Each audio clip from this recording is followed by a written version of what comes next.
Nagsisimula ang anime sa isang representasyon ng puot na ipinahayag ng dalawang angkan, na matagal nang hindi nagkakasalungatan at ang mga laban ay nag-iwan ng kasawian at pagkawasak sa kanilang kalagayan.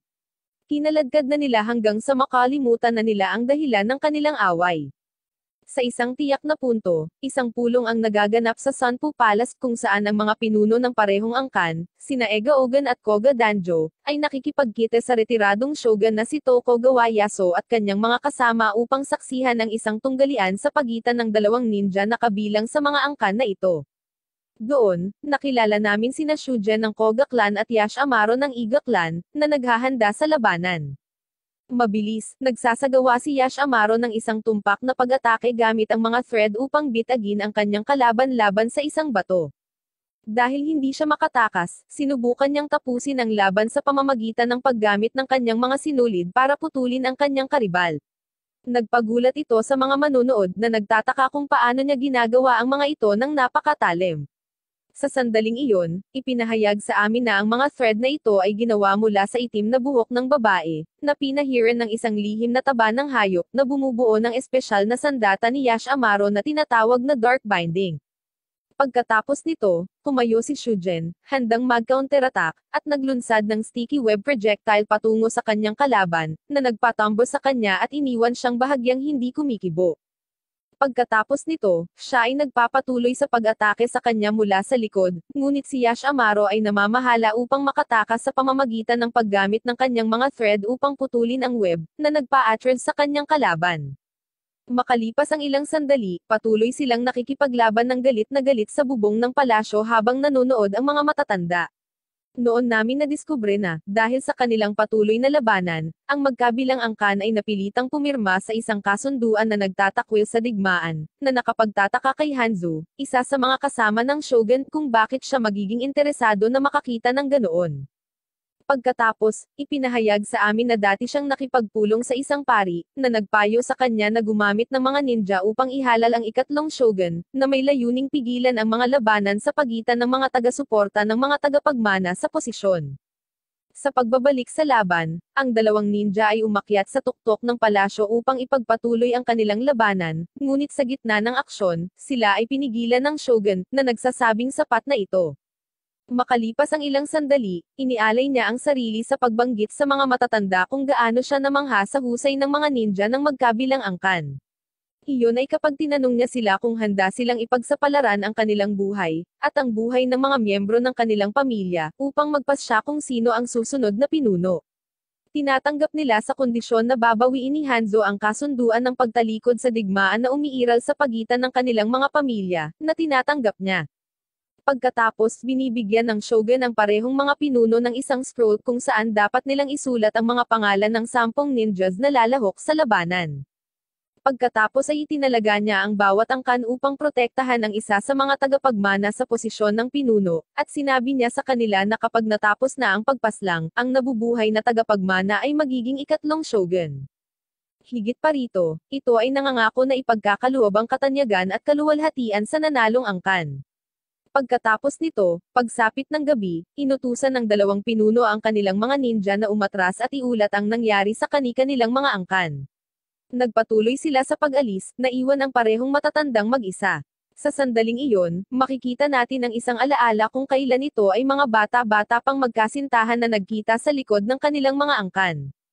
Nakita namin silang nag-uusap tungkol sa kung paano magwawakas ang puot sa pagitan ng kanilang mga pamilya, at maihahayag nila ang kanilang pag-ibig, kung saan ang babae, nag-aalala, ay nagtanong kung pareho pa silang buhay noon. Pinapanatag siya ni Danjo na nagsasabi na kailangan lang nilang patuloy na hikayatin ang kanilang mga pamilya, at pagkatapos ay maaari na silang magkasama. Magkayakap sila, ngunit hindi nagtagal ang madamdaming eksena dahil naabala sila ng isang malaking pagsabog na nagmumula sa Iga Village. Sa kalaunan, natuklasan nila na ito ay inaatake ng hukbo ng Oda, na gumagamit ng mga kanyan at baril upang sirain ang lahat sa kanilang landas. Pagdating nila, hinayaan ni Danjo ang kanyang sarili na pumaslang ng ilang samurai sa kanilang landas habang sinisiyasat nila kung ano ang nangyayari. Sa mga alita na ito, ang isa sa mga putok ay tumama sa balikat ng babae nang hindi siya malubhang nasugatan.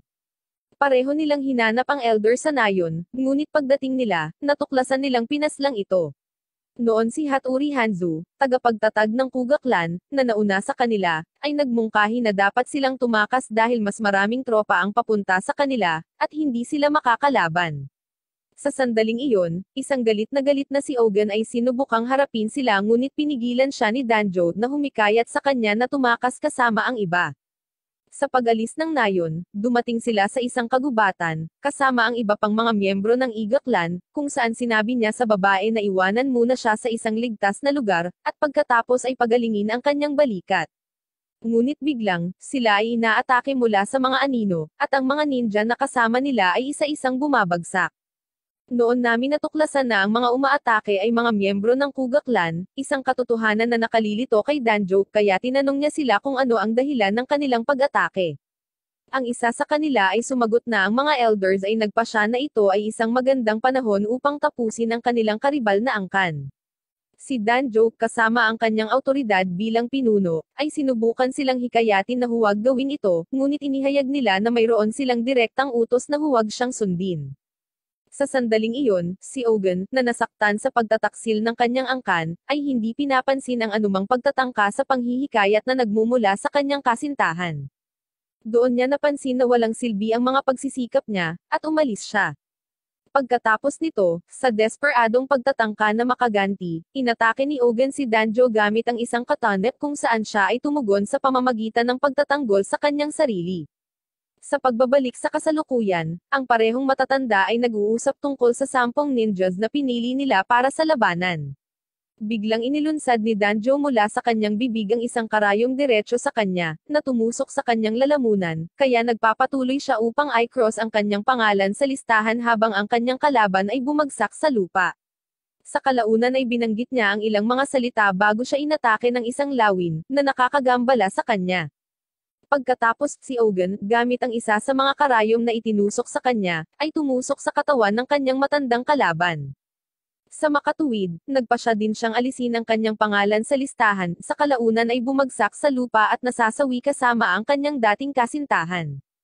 Mamaya sa Toki Hill, sa borderline sa pagitan ng Iga at Kuga, sa wakas ay nakilala namin ang mga pangunahing tauhan, si Genoso Kuga, ang apo ni Danjo, at kasama niya, ipinakilala kami kay Yuburo Iga, apo ni Ogen, na tulad ng kanyang mga lolo't lola, ay magkasintahang nagkikita ng palihim.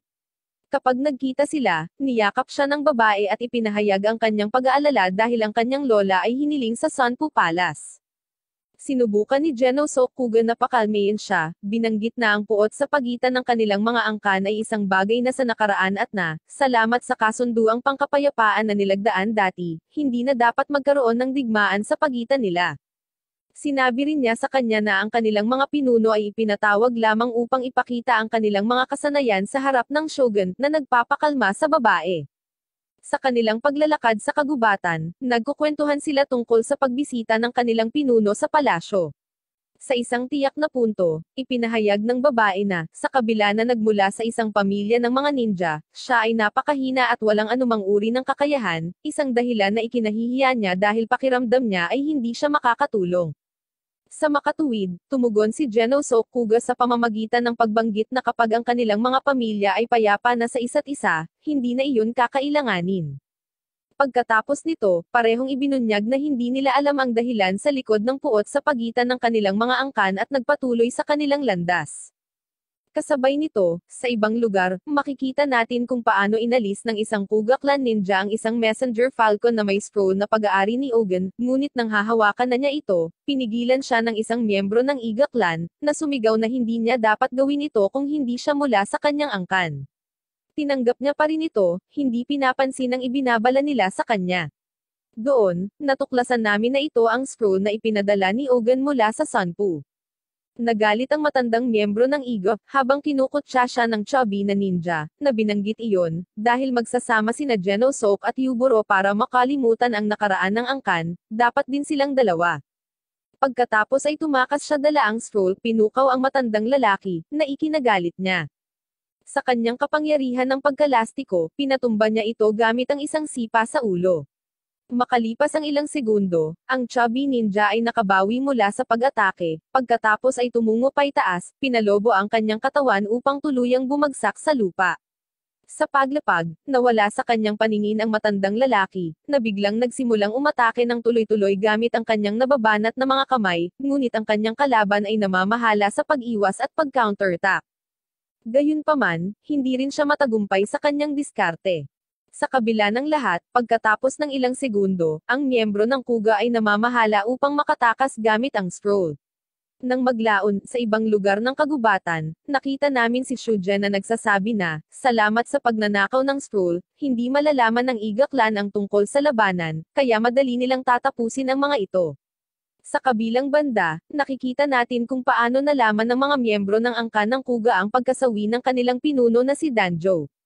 Pagbalik kay Genosok Kuga, natuklasan namin na nilalayo nila ni Yuburo na magsanay sa kanilang pagpupulong, na hindi nila ginawa dahil buong oras na naglululo ang dalaga, at gumabi na, kaya nagpasya silang umuwi.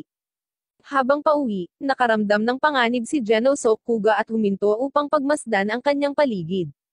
Doon, natuklasan namin na 4 na miyembro ng Iga clan ang personal na nagpunta upang hanapin ang babae, na nagsasabi na hanggang sa bumalik si Ogen mula sa palasyo, siya ang pinuno ng kanilang clan, kaya naman nag-aalala sila.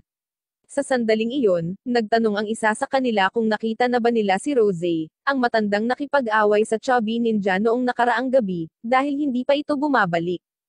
Sa sandaling iyon, si Jasok, ang Chubby Ninja, ay biglang nagpakita, kumalon sa buong grupo, naging bola, at huminto siya nang mapansin niya ang presensya ni Genosok Kuga at Yuburo, na agad na bumagsak sa lupa, sumisigaw na ang babae ay mangyaring itigil ang pagtingin sa kanya.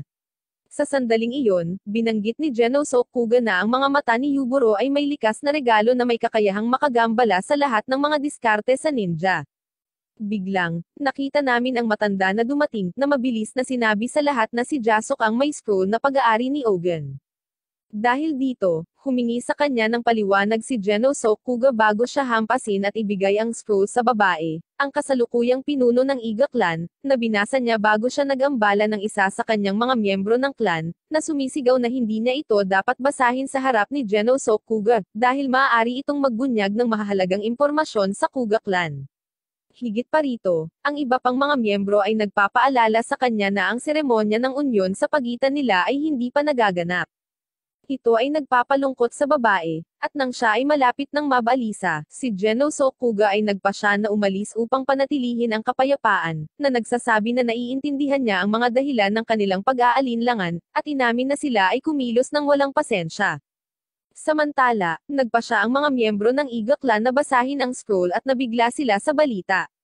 Ngunit handang lumaban, nagpasya silang itago ang tunay na mensahe mula kay Yuburo at sa iba pang naruroon, na nagkomento na sa Sunpu, ang kapayapaan sa pagitan ng magkabilang clans ay higit na napalakas at ang parehong mga pinuno ay magtatagal ng kaunti bago bumalik.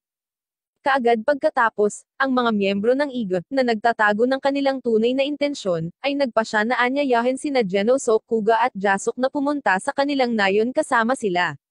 Tinanggap nila at tumungo doon, kasama si Yuburo at isa pang babae mula sa Iga clan, na walang kamalay-malay sa nangyayari.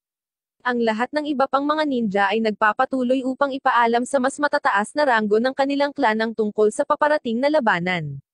Doon, nakilala namin si Yokosuhiji Tenzen, na binanggit na opisyal na ang kasunduang pangkapayapaan na nagbuklod sa kanilang mga angkan sa loob ng mahabang panahon ay nasira, at na parehong mga pinuno ay nasawi sa labanan. Kasabay nito, nakita namin ang isang misteryosong lalaki na ipinadala ng Kuga clan na gumagalaw sa loob ng isang karwahe, na dinadala ng puwersa ng 2 lalaki. Sa kabilang banda, ang mga Iga ninjas ay naghihinuha na ang isa pang scroll ay dapat na nasa kamay ni Shujen, ang kalaban ni Yash Amaro, kaya nagpasya silang tapusin siya bago niya maihatid ang mensahe sa kanyang angkan. Sa ganitong paraan, magkakaroon sila ng strategic advantage sa kanilang mga kaaway. Higit pa rito, halos imposible para sa kanya na talunin ang mga ito dahil lahat silang 5 ay nagbabalak na labanan siya. Sinabi ni Yokosuhiji sa isang binatang ninja na nagngangalang Kazuhiro na iwasang subukang hanapin siyang mag-isa.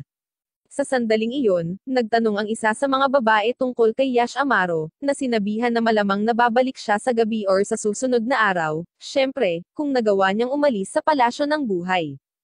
Pagkatapos nito, binanggit ng pinuno kay Jengoro, ang kulay gray na ninja, na dapat nilang harapin si Genosok.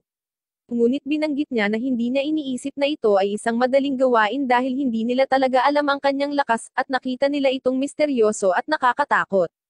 Pagkatapos nito, inutusan niya silang panatilihing mababa ang profile at ipinaalala sa kanila na ang kanilang unang layunin ay si Shujin, na tinatapos kaagad ang pulong. Pagkatapos, lumabas sila upang hanapin ang kanilang layunin. Sa daan, nadatnan nila ang karwahe na nagmumula sa angkan ng kugat, na hindi sila nag-atubiling salakayin, na pinapas lang ang mga lalaking nagdadala nito. Bumagsak sila sa lupa, inilabas ang kanilang pasahero. Pagkatapos nito, pinalibutan ng 5 ninja ang karwahe at inutusan ang miyembro ng kuga na lumabas, ngunit tumanggi siya. Nagiging sanhi ito upang putulin nila ang kahon na nakatakip dito, at pinalipad ang bubong sa isang sipa.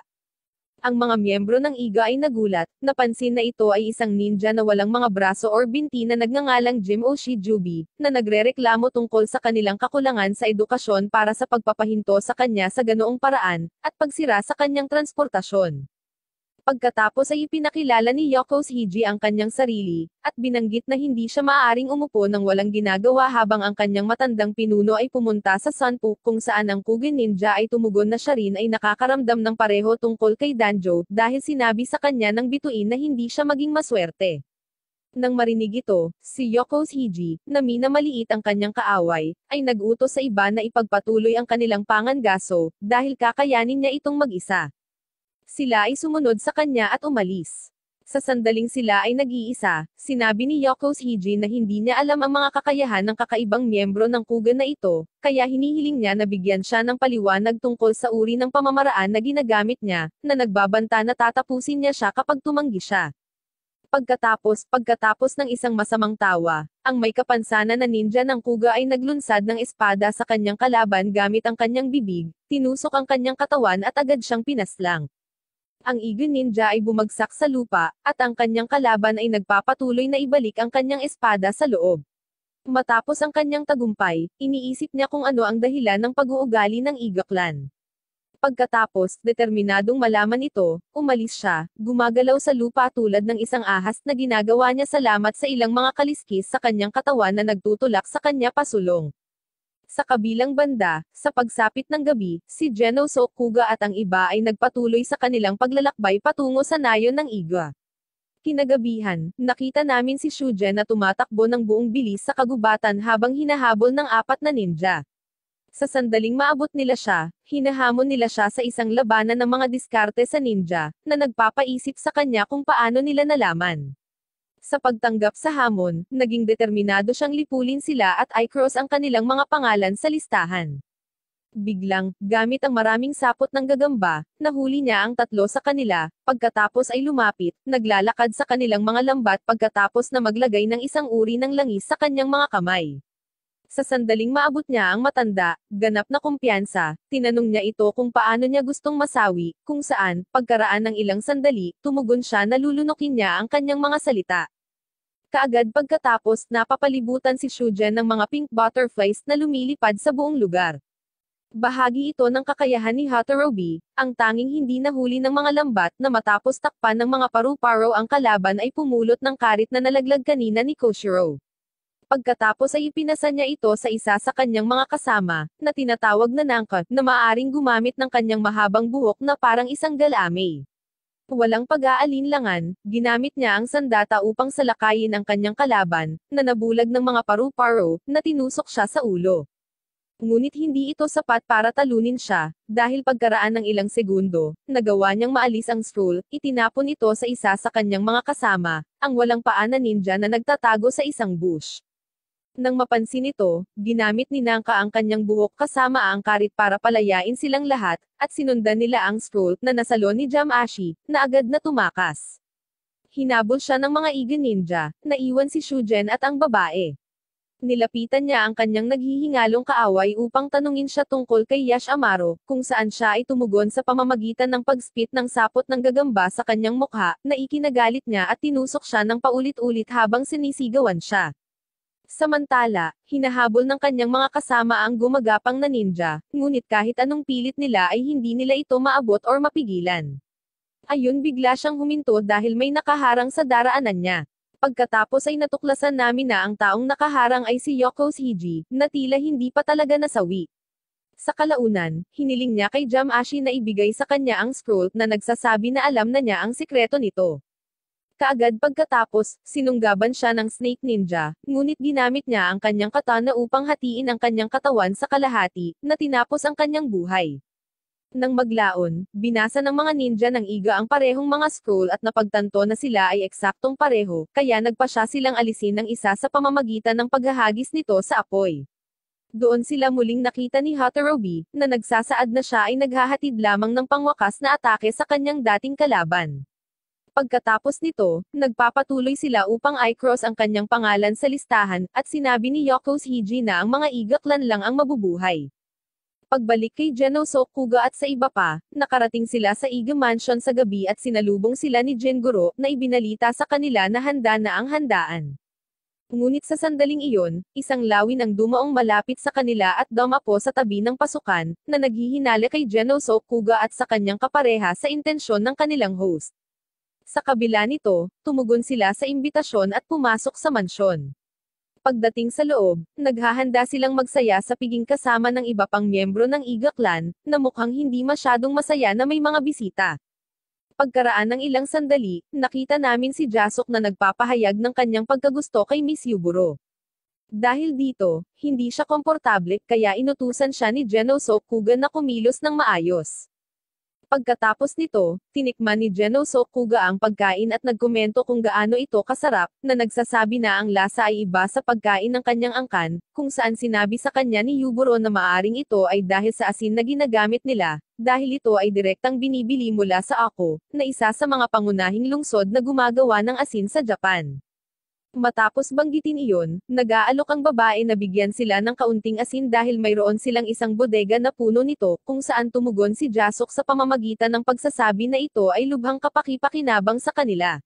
Ngunit ang kanyang mga komento ay tila nakakaabala sa ibang mga miyembro na naruroon, kaya naman inutusan siya ni Geno Sok na tumahimik habang binabanggit ng dalaga na hindi na kailangang gumawa ng maraming pag-iingat.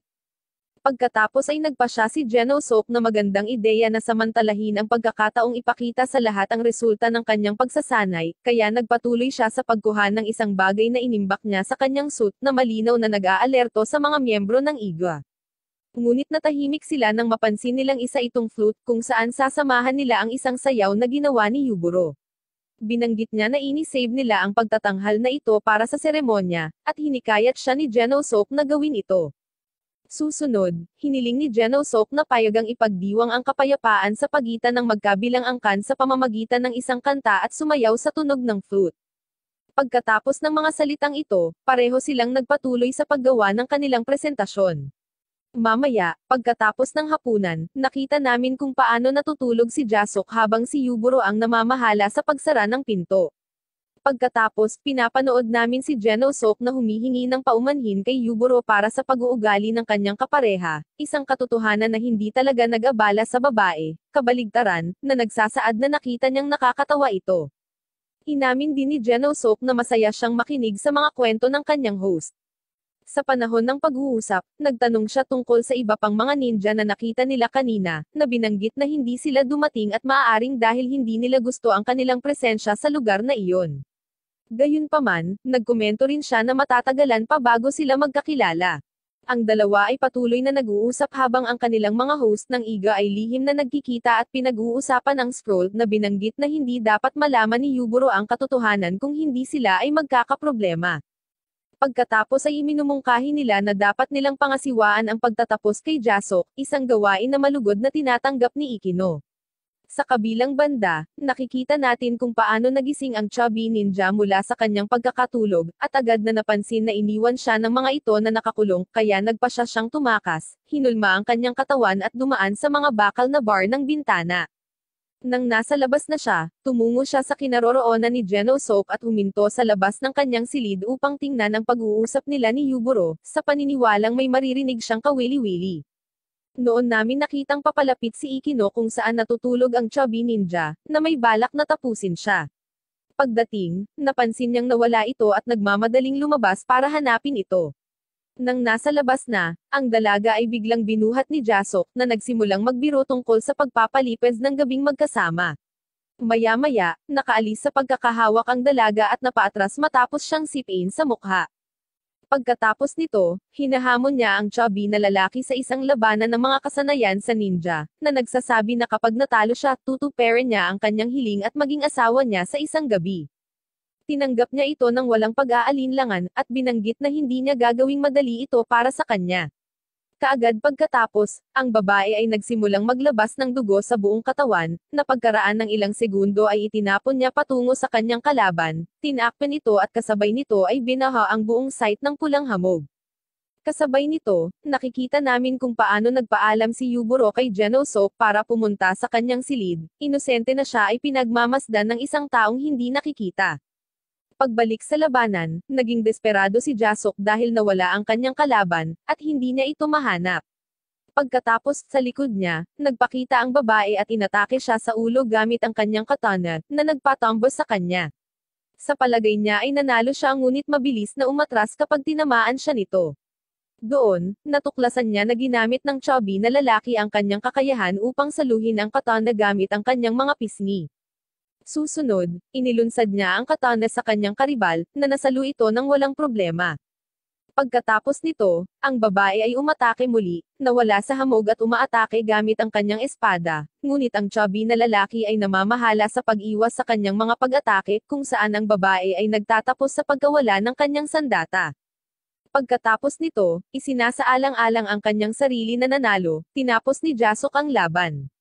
Iyon ay kapag, out of nowhere, nagpakita si Yuburo at naabala sila, tinanong sila kung ano ang kanilang ginagawa. Nagawa ng chubby na lalaki na gumawa ng dahilan, na ibinulalas na si Ikino ay nagalit sa kanya dahil sa pagiging nakakainis at mapilit na inosenteng pinaniniwalaan ni Yuburo, na humihiling sa kanya na huwag na itong gawin muli. Pagbalik kay Genosok Kuga, siya ay nasa kanyang silid, naglilinis ng kanyang flute habang pinagmamasdan ng hindi nakikitang ninja. Susunod, si Genosok Kuga, na alam ang kanyang presensya, ay nagsimulang makipag-usap sa kanya, na nagpagulat sa ninja na nananatiling nakatago. Binanggit niya na ang ilang miyembro ng Iga clan ay may puot at napagtanto niya ito sa panahon ng piging, ngunit gayunpaman, handa siyang putulin ang kanyang ugnayan at magsimula ng bagong era, nagtatanong kung mapagkakatiwalaan niya siya. Sa isa pang eksena, makikita natin kung paano sinisisi ni Yuburo si Ikino sa paggamit ng kanyang kapangyarihan laban kay Jasok.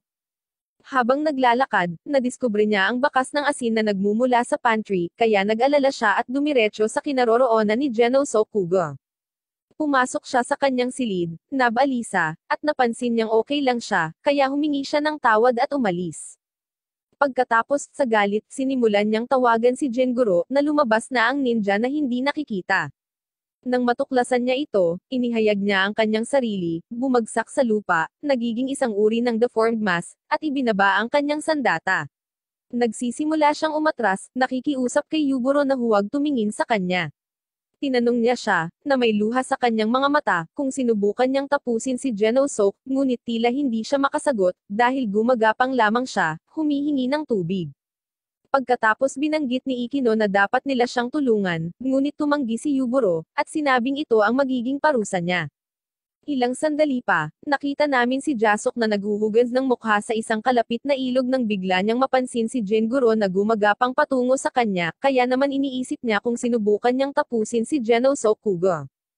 Kaagad pagkatapos, habang ang deformed ninja ay humihingi ng tubig, kinuha siya ng chubby na lalaki at sinabi sa kanya na ang kanyang mga aksyon ay hindi mapapatawad. Bina-blackmail niya siya, na sinasabing ibibigay niya sa kanya ang tubig kung aaminin niya ang ginawa niya.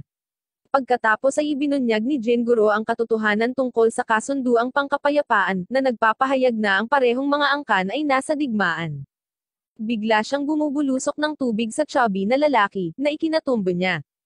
Upang maiwasan ang paglubog sa ilog, pinalaki niya ang kanyang katawan sa pamamagitan ng mabilis na pagsipsip ng hangin, na isang malubhang pagkakamali, nang walang pag-aalinlangan, si Jenguro ay sumugod at pumasok sa kanyang bibig, na naging dahilan upang siya ay mahulog sa tubig. Makalipas ang ilang segundo, sa kabila ng kanyang pagsisikap na manatiling nakalutang, nasawi ang chubby ninja dahil sa pagkalunod. Susunod, ang deformed ninja ay lumabas sa kanyang bibig, bahagyang naka-recover, na nagpapahayag na ang Kuga ay may mas kaunting miyembro. Kinabukasan, sa Kuga Clan Village, nakasalubong namin sina Okoy at Kasaragi Simon, na pinag-uusapan ang sitwasyon ng pananatili ni Genosok Kuga sa Iga Clan Mansion. Ipinapalagay nila na maaaring may mga problema siya sa mga naninirahan dito, lalo na sa mga kababaihan at mga bata. Sinabi ng babae na gusto sana niyang maging kasama niya dahil hindi pa niya binisita ang lugar na iyon, na nagpapahayag na siya ay labis na nainis dahil sa pagtatanghal ng mga kasanayan sa ninja sa Sunpu, dahil naroon ang makapangyarihang mga ninja, kasama ang kanyang kaibigan sa tsaa, si Jamashi ang Snake Ninja, na nangakong sasamahan siya sa Jebu upang manghuli ng mga baboy ramo. Ang lalaki ay tumugon na, hindi alintana ang pagkabagot, ang kanyang tungkulin ay alagaan ang bahay ni Genosok hanggang siya ay bumalik, at sinabi niya sa kanya na dapat itong maging mapagpasensya. Tinanggap ito ng dalaga sa kondisyon na sasamahan niya sila sa kanilang pangangaso, ngunit nagpa siya siyang tanggihan ang alok. Pagkatapos ay binanggit niya na mas gusto niya ang mas nakaka-relax na aktibidad, tulad ng pagpunta sa pangingisda, na kung saan ang babae ay nagbibiro na ito ay maaaring maging ang talo, kung saan si Kasaragi ay tumugon, na nagsasabing hindi ito masyadong nakakatawa. Pagkatapos ng maikling katahimikan, nagtawanan silang dalawa, at binanggit ng lalaki na gusto niyang humingi ng pabor. Sa kabilang banda, sa Kuga Mansion, nakilala namin si Kejiro, isang miyembro ng angkan na nagpahayag ng kanyang pag-aalala sa kanyang mga kasama, na nagsasabi na si Genosok ay matagal nang wala sa nayon.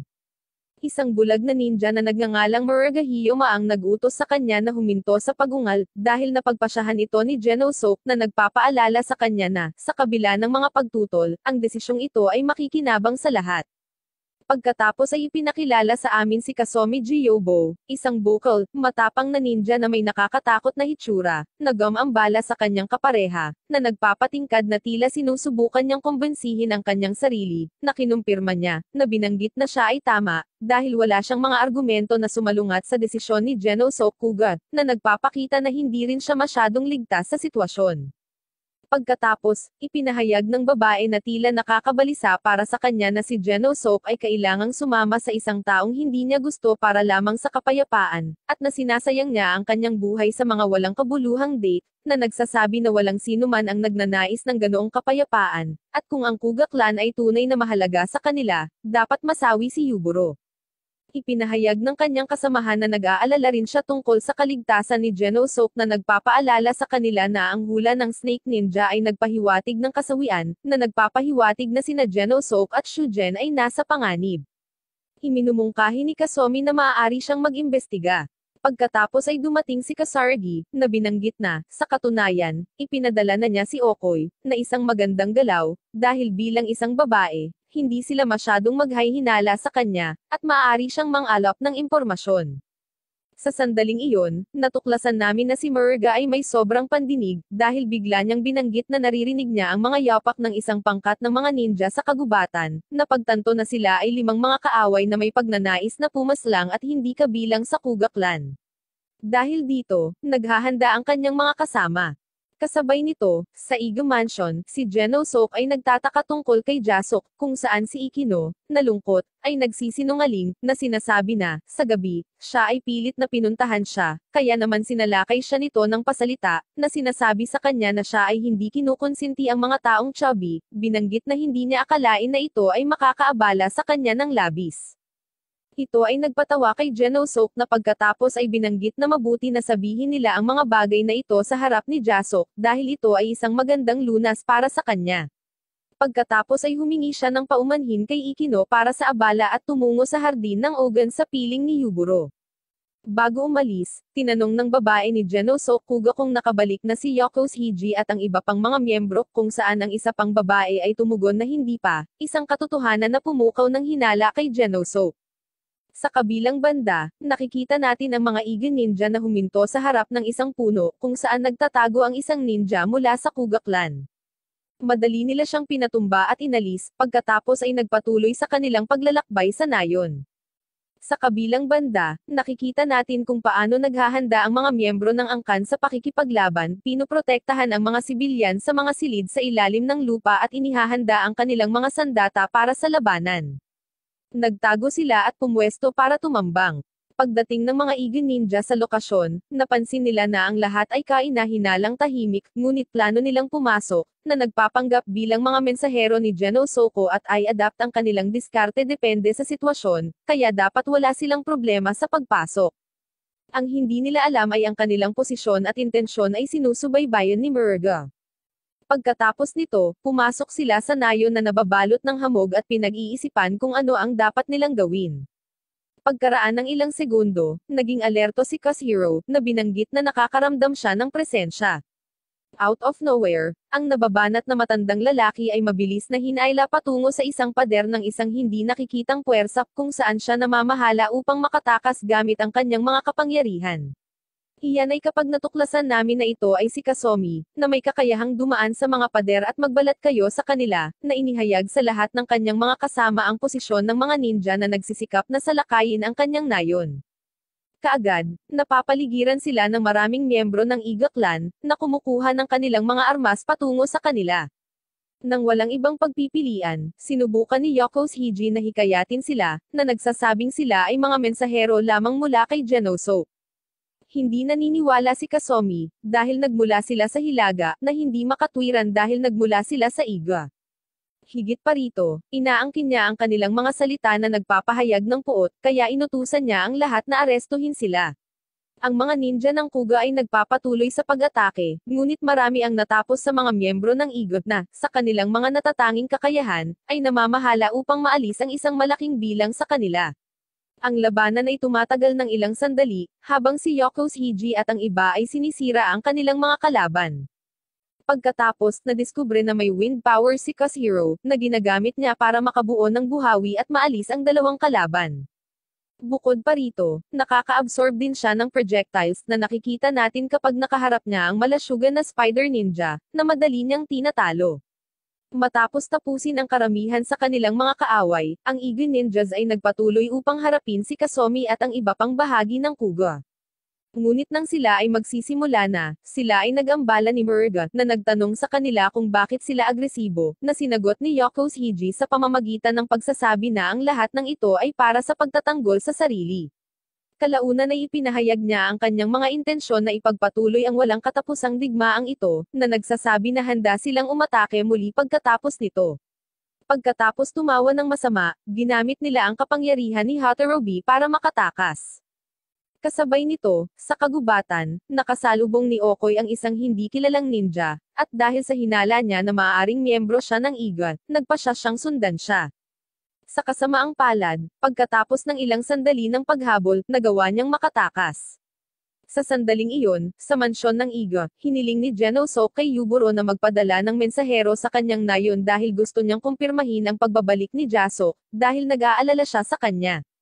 Tinanggap ito ni Yuburo at hinanap ang messenger. Pagbalik sa mga ninja ng Iga, makikita natin silang tumatakbo sa kagubatan pagkatapos ng kanilang pag-atake. Binabanggit na ngayon ay alam na ng lahat ang kanilang mga intensyon, kaya dapat nilang tapusin si Genoso sa lalong madaling panahon. Sa isang tiyak na punto, napansin nila ang presensya ni Okoy, na umaaligid sa kanila, kaya nagpasya silang bantayan siya. Pagkaraan ng ilang sandali na pagmasdan siya, humarap ang grupo sa kanya upang magpakilala at kumuha ng impormasyon. Bagamat natuklasan nila na isa siya sa 10 ninjas na pinili ni Danjo para sa digmaan, sinubukan nilang linlanggan siya, na sinasabi na sila ay mga mensahero ni Genoso at sinasabi na sila ay sinalakay, at pinalaya sa nayon ng Kuga.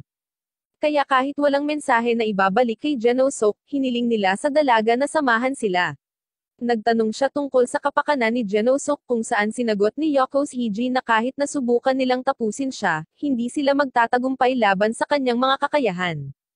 Kinukumpirma ito ng babae at pagkatapos ay binanggit na siya ay makikinig sa kung ano ang sasabihin ng mga nasa kanyang angkan. Agad siyang tumalon at tumakas sa kagubatan, ngunit hinabol siya ni Nangka, na ginamit ang kanyang buhok upang mabilis na lumipat sa mga puno. Matapos ang maikling habulan, natigilan ang dalaga sa pagkakahampas ng isang kahoy na patpat sa kanya na naging dahilan ng pagbagsak niya sa lupa. Pagkatapos nito, nagpasya ang grupo na huwag pa siyang tapusin at gamitin siya bilang pangaakit sa susunod na pagpaslang kay Genoso Kuga. Sa ibang bahagi ng kagubatan, nakita namin si Yash Amaro na nagmamadaling tumakbo, na nagsasabi na hindi niya alam ang kinaroroonan ng lahat dahil wala siyang narinig mula kay Shujin or mula sa mga scroll, or mula sa mga pinuno ng angkan. Ipinapalagay niya na dapat ay alam na ng Kuga ang digmaan, at nagmamalasakit sa kapakanan ng kanyang mga tao, lalo na ang kanyang minamahal na babae. Nang gabi ring iyon, sa nayon ng Kuga pinagtatalunan ng kanyang mga ninja kung ano ang nangyari, iniisip kung dapat nilang salakayin or hindi ang Iga clan. Ang ideyang ito ay sinusuportahan ni Kasumi, ngunit binanggit ni Murga na tila namamahala, na hindi ito ang pinakamahusay na desisyon, dahil sa pinakamahusay na mga kaso, makakamit lamang nila ang isang palitan. Bilang karagdagan, naruroon pa rin si Geno Sokuga, na nag-aalala sa kanila dahil maaari siyang masawi sa kanilang mga kamay. Nagpasya silang pumunta sa Iga Village upang suriin ang sitwasyon, ngunit hindi bago mag-isip tungkol sa kung ano ang maaaring maging dahilan ng pag-atake sa kanila, na naging dahilan upang maisip ng grupo na marahil ay binawi ang kasunduan sa kapayapaan. Isang teorya na maaaring kumpirmahin ni Kasumi dahil narinig niya ang kanilang pinag-uusapan na kainahinala, habang nag-eespiya sa kanila mula sa loob ng isang pader bago ang pag-atake. Pagdating nila sa nayon, binanggit nila na tinapos na nila si Shujin, kung saan ang grupo ng Kuga ay naghihinuha na maaaring bibigyan niya sila ng ilang uri ng impormasyon at naharang, at napaslang habang papunta sa nayon. Dahil dito, nagpasya sina Kasumi at Kasaragi na imbestigahan ang Teo Road, ang lugar kung saan nanggaling ang kanilang mga kaaway. Sunod, nakita namin si Yash Amaro na papunta sa village niya nang bigla siyang huminto dahil may narinig siyang boses. Ang boses na ito ay lumabas na si Kasaragi, na nagtatago at gumaya kay Yoko's Hiji upang makakuha ng impormasyon. Tinanong niya ang lalaki kung bakit siya bumalik mula sa Sunpook kung saan ang lalaki ay tumugon sa pamamagitan ng pagbanggit na siya ay may magandang balita. Pero sa parehong oras, tinatanong niya kung ang dahilan kung bakit hindi siya pinapakita ay dahil pinaslang na siya ni Shujin. Kinumpirma ni ito Kasaragi, kaya humingi ng paumanhin ang binata, binanggit na siya ay niloko at kinuha ang kanyang scroll mula sa kanya. Nag-aalala, tinanong niya kung okay si Hotorobi at ang iba pang angkan, na sinagot niya na ligtas ang lahat. Pagkatapos ay ipinahayag niya na ang kasunduan sa kapayapaan sa pagitan ng mga angkan ay binawi ni Shogun Ieyasu. Nang marinig ito, nagulat si Kasaragi, dahilan upang siya ay mabuking, na humantong kay Yash Amaro na agad siyang salakayin. Ginagamit niya ang kanyang mga thread para sirain ang pader at nahuli siya, pagkatapos ay nagpa siya na tapusin siya upang tabyusin ang kanyang mga pagkakamali. Ngunit nang gagamitin na niya ang kanyang dark binding technique, lumabas si Kasumi sa dingding at pinigilan siya sa pamamagitan ng paghawak sa kanyang leeg. Kaagad pagkatapos si Yash Amaro ay sinakal hanggang sa masawi, walang magawa tungkol dito. Mula sa malayo, makikita natin si Hotorobi na nakikita ang nangyayari, at naunawaan niya na nasawi ang kanyang mahal sa buhay. Pagkatapos nito, pinasalamatan ni Kasaragi ang malaking tao para sa kanyang tulong, na nagkomento na ang kanyang layunin ay hindi upang tapusin siya ngunit wala siyang ibang pagpipilian. Pagkatapos ay binanggit niya na hindi bababa sa alam nila ang katotohanan tungkol sa kasunduan, bagaman sila ay naiintriga pa rin sa usapin ng scroll. Sa kabilang banda, sa Iga Mansion, nalaman ni Yuburo ang tungkol sa pagbabalik ni Yoko's Hiji at ng kanyang grupo, kaya mabilis siyang pumunta upang sabihin kay Geno Sokuga, na mukhang hindi masyadong masaya na malaman ito. Higit pa rito, sinabi sa kanya ni Yuburo na ang scout na ipinadala niya ay bumalik at nakumpirma na si Jasok ay maayos kung saan siya ay nagpapasalamat sa kanya. Sa kalaunan, nakita namin si Yoko's Hiji at ang matanda na muling nakipagkita kay Jingoro, nang lapitan sila ni Nangka upang sabihin sa kanila na ikinulong niya ang babaeng Kuga sa bodega ng asin. Pagkatapos nito, binanggit ng Gray na ninja na si Geno Sok ay naglalakad sa paligid ng mansyon, sinusubukang maglibot ngunit ibinunyag niya na ang lahat ng maaaring piliin ni Yuburo bilang mga scout ay alam na tungkol dito. Tinanong ni Yoko's Hiji kung may hinala si Geno Sok ngunit binanggit ng matanda na walang sino man ang maaaring magduda sa isang taong inosente gaya ni Yuburo. Pagkatapos nito, tinanong ni Jingoro si Yoko's Hiji kung hindi pa oras para kausapin ang babae tungkol sa kasalukuyang sitwasyon. Pagkaraan ng ilang sandali, pinag-usapan ng matanda at ni Koshiro ang posibilidad na bilangin si Yash Amaro bilang casualty dahil hindi pa ito bumabalik, at isinasaalang-alang ang pag-uugali ni Hotorobi. Sa kabilang banda, sa pagbabalik sa mga ninja ng Kuga, natuklasan namin na hindi nila planong bumalik sa kanilang nayon upang maikalat ang balita, ngunit papasukin nila ang Iga clan upang iligtas si Genosop. Doon ay makikita natin kung paano ginagamit ni Kasaragi ang kanyang mga kakayahan upang pisikal na mag-transform kay Yash Amaro, na, kasabay ng kanyang imitasyon ng boses, ay nagbibigay sa kanya ng perpektong pagkakataon upang madaling makalusot. Pagkatapos nito, pareho silang umalis patungo sa nayon upang hanapin ang kanilang pinuno. Mamaya, makikita natin si Kazuhiro na nakikipag-usap kay Yuburo, na nagpapahiwatig na gusto siyang kausapin ni Yokosuhiji. Siya ay pumayag at pumunta upang makipag-usap sa kanya, iniwan si Genosop mag-isa para sa isang sandali, kung saan, sa sandaling umalis ang babae, sinubukan niyang simulan ang pakikipag-usap kay Koshiro, na tumanggi sa kanya, tumalikod sa kanya, at lumakad palayo. Nakita namin ang matandang lalaki mula sa Iga na nagtatanong kay Okoy, na sinasabi sa kanya na depende sa kanyang mga sagot, maaari siyang umalis doon na buhay or sawi. Sa sandaling iyon, inilabas ng matanda ang scroll na may listahan ng 10 Kuga ninjas. Pagkatapos ay hinihiling niya na ibunyag ng babae ang mga kakayahan ng bawat isa sa mga ninja sa listahan, bilang kapalit ng pagpapabuhay sa kanya. Tumanggi itong ibigay sa kanya ang impormasyong ito.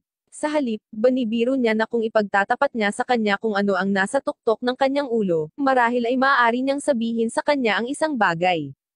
Dahil dito, naiirita ang matanda, ngunit gayunpaman ay nauwi siya sa pagtatapat na kung ano ang itinatago niya sa kanyang ulo ay isang malaking pagkamuhi para sa Kuga. Susunod, naalala niya noong, sa nakaraan, ang Iga clan ay dumanas ng sorpresang pag-atake ng hukbo ng Oda, isang sitwasyon na sinamantala ng Kuga clan noong panahong iyon upang dalhin ang Iga sa bingit ng pagkalipol, na sinabi na si Danjo ay isang mapagkunwari.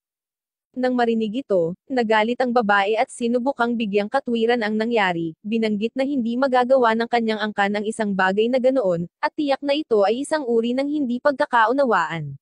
Binanggit ng matanda na ganito ang mga bagay ngunit ganoon din sana ang gagawin niya sa kanyang sitwasyon. Sa sandaling iyon, sinubukan ng babae na tumugon, ngunit ang matanda, galit na galit, ay tumugon sa pamamagitan ng paglulunsad ng isang babalang pag-atake. Nang maglaon, pinagbantaan niya ang babae na puputulan ang kanyang mga paa kung hindi ito makikipagtulungan. Habang nagsasalita siya, inilapit niya ang kamay nito sa kanya hanggang sa tuluyan na niyang hinawakan ang balikat nito.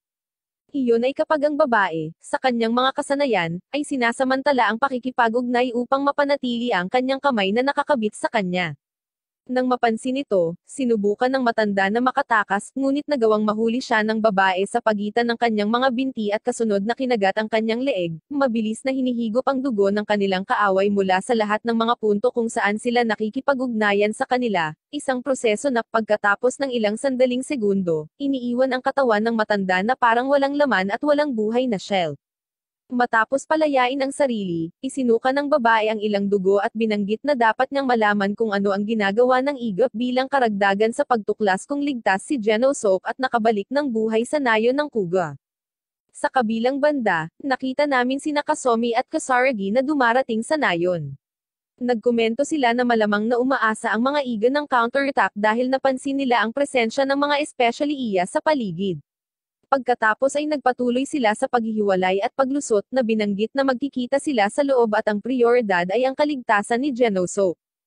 Ilang sandali pa, habang papalapit si Kasaragi sa village, nalaman sa amin sa pamamagitan ng flashback na magkapatid sila ni Okoy. Habang siya ay nag-iisip, siya ay nag-ambala ni Hatarobi, na, nakita pa lamang siya, ay hinagisan siya ng kanay, na tumama sa isang puno sa harap niya. Naghahanda siyang makipaglaban, ngunit nang malaman ng dalaga kung sino siya, nagulat siya. Pagbalik kay Okoy, babasahin na sana niya ang scroll nang marinig niyang may dumating, kaya itinago niya ang bangkay ng matanda at napahiga sa lupa. Doon na pumasok si Jingoro, hinahanap ang matanda. Nakita niya ang babae sa lupa, nakahiga dito, at ipinapalagay na siya ay nainterogasyon na. Kaagad pagkatapos, hiniling ng babae na tapusin siya at nagkunwaring inabuso ng matanda, na may layuning subukan siyang gawin din ito sa kanya. Susunod, makikita natin kung paano tinanggal ni Jingoro ang kanyang tanika para magawa ito. Pagbabalik kay Kasaragi, sinubukan niyang pumasok sa papel ni Yash Amaro upang kumbinsihin si Hotorobi, na pagkaraan ng ilang minuto, desperadong lumapit sa kanya at niyakap siya, binanggit kung gaano siya nag-aalala at kung gaano siya kasaya na malaman na okay siya. Maayos naman ang takbo ng lahat, ngunit biglang naghinala ang ahas na kasama ng babae at inatake siya, pinamamahala ang kagati ng isang daliri nito. Nang makita ito, itinapon ng dalaga ang ahas at sinubukang gamutin ang sugat ng kanyang kasintahan sa pamamagitan ng pagsipsip ng dugo nito. Sinamantala ni Kasaragi ang pagkakataon na banggitin na naiintindihan niya na nilito siya ng ahas ngunit nagulat siya na hindi siya nakilala nito noong una. Mabilis na nagdahilan ang babae sa pamamagitan ng pagbanggit na ang kanyang hairstyle ay mukhang iba mula noong siya ay umalis sa nayon, ngunit ipinapalagay niya na maaaring ito ay si Danjo or si Shujen ang may kasalanan. Sinasamantala ni Kasaragi ang pagkakataon upang kumpirmahin ito, at magpatuloy sa kanyang plano. Iyon ay kapag isiniwalat ng babae na ang pinuno ng kuga ay malamang na nasawi na, at umamin din na siya mismo ang pumaslang kay Shujen. Nang marinig ito, nagulat si Kasaragi at naisip kung paano tama ang mga hula ni Jamashi. Pagkatapos ay binati niya si Hotorobi. Sa kabilang banda, nagtagumpay si Okoy sa kanyang plano, dahil hindi napigilan ni Jenguro ang kanyang kagustuhan, kaya't lumapit siya at nakipag-ugnayan sa dalaga, na agad namang napahawak sa kanya ng mahigpit at sumipsip ng kanyang dugo, na nagsasabi na mas may sigla siya dito kaysa sa isang matanda, kaya kukunin niya ang bawat huling patak mula sa kanya. Habang nasasawi ang matanda, iniisip niya kung paano aalis sa sitwasyon na ito. Doon niya napansin ang isang tumpok ng asin malapit sa kanila, na natapon ng sinubukang takutin ng matanda ang dalaga kanina. Kaya't pilit na sinisikap ni Jenguro na mapalapit sa mga ito. Sa kabilang banda, makikita natin si Yuburo na naghihintay kay Yokoshiji, na pumasok sa silid upang makipag-usap sa kanya tungkol sa sitwasyon ng kanyang angkan, kaya inihayag na sa pamamagitan ng mga utos ng Shujen, ang kasunduan sa kapayapaan sa pagitan ng Iga clan at Kuga ay binawi na, balitang ikinagulat ng dalaga. Kasabay nito, makikita natin si Genosok na nag-iisang naghihintay sa kanyang silid na iniisip na ang magkabilang angkan ay hindi maaaring magkasama sa kabila ng lahat ng kanilang pagsisikap na makamit ito. Pagbalik kay Yuburo, hindi siya makapaniwala sa kanyang narinig, ngunit tiniyak ni Yokoshiji sa kanya na ang lahat ay totoo, at na maaari pa niyang basahin ang scroll upang kumpirmahin ito para sa kanyang sarili, binanggit na siya ay dapat maghanda para sa kung ano ang darating. Hindi pa rin naniniwala ang dalaga at napabulalas na kahit binawi na ang kasunduan, hindi siya sang-ayon sa away ng mga angkan. Higit pa rito, sinabi niya na hindi rin sasang-ayon si Genosok dito. Kaagad pagkatapos, siya ay bumangon at umalis, ngunit nang siya ay aalis na, binanggit ni Yokoshiji na, sa kasamaang palad, hindi nila kailangan ang opinyon ng Kuga upang kumilos, na nagsasabi na ito ay isang bagay na pangwakas na nag-iiwan kay Yuburo ng lubos na takot. Sa sandaling iyon, bumalik tayo kay Okoy, na patuloy na sumisipsip ng dugo ng kanyang kaaway, na unti-unting nasasawi habang sinusubukang abutin ang asin. Ilang sandali pa, nakita siya ng babae na naging isang amorphous mass at tumakas sa mga lalagyan ng asin. Kaagad, bumangon ang dalaga at nagpatuloy na umalis, ngunit nang siya ay aalis na, nakasalubong niya si Nangka sa pintuan, na hinahanap din ang matanda. Nang hindi nag-iisip, ibinato ng dalaga ang espada sa kanya, na nagawang putulin ng isang kahoy na patpat na dala nito. Napaatras ang dalaga at muling sumubok na umatake. Pagkatapos, nakita namin si Kasaragi na nagtatanong kay Hotorobi tungkol sa bilanggo na kanilang nahuli, kung saan siya ay tumugon, na binanggit na ang kanyang pangalan ay nasa parchment. Doon niya nalaman na kapatid pala niya iyon kaya agad niyang pinapanta ang dalaga sa kinaroroonan nito.